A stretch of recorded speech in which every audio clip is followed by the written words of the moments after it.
بسم اللہ الرحمن الرحیم۔ مائیکل ہارٹ کی کتاب 100 عظیم شخصیات، تقریب رونمائی میں ہونے والا عجیب و غریب واقعہ۔ مائیکل ہارٹ نے اپنی کتاب 100 عظیم شخصیات کو لکھنے میں 28 سال کا عرصہ لگایا، اور جب اپنی تالیف کو مکمل کیا تو لندن میں ایک تقریب رونمائی منعقد کی، جس میں اس نے اعلان کرنا تھا کہ تاریخ کی سب سے عظیم شخصیت کون ہے۔ جب وہ ڈائس پر آیا تو کثیر تعداد نے سیٹیوں، شور اور احتجاج کے ذریعے اس کی بات کو کاٹنا چاہا تاکہ وہ اپنی بات کو مکمل نہ کر سکے۔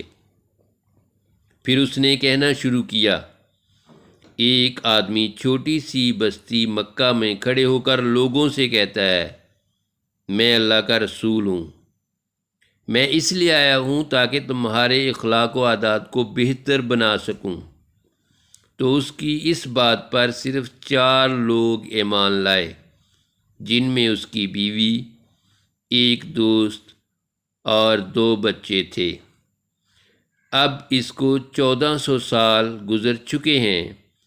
مروِ زمانہ کے ساتھ ساتھ اب اس کے فالورز کی تعداد 1.5 ارب سے تجاوز کر چکی ہے، اور ہر آنے والے دن میں اس کے فالورز میں اضافہ ہو رہا ہے، اور یہ ممکن نہیں ہے کہ وہ شخص جھوٹا ہے، کیوں نہ کہ 1400 سال جھوٹ کا زندہ رہنا محال ہے، اور کسی کے لیے یہ ممکن بھی نہیں کہ وہ 1.5 ارب لوگوں کو دھوکہ دے سکے۔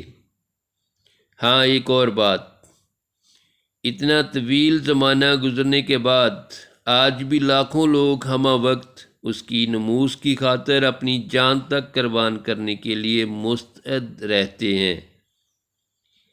کیا ہے کوئی ایک بھی ایسا مسیحی یا یہودی جو اپنے نبی کی نموز کی خاطر، حتیٰ کہ اپنے رب کی خاطر جان قربان کرے؟ بلا شبہ طریق کی وہ عظیم شخصیت حضرت محمد صلی اللہ علیہ وسلم ہے۔ اس کے بعد پورے حال میں اس عظیم شخصیت اور سید البشر صلی اللہ علیہ وسلم کی ہیبت اور جلال میں خاموشی چھا گئی۔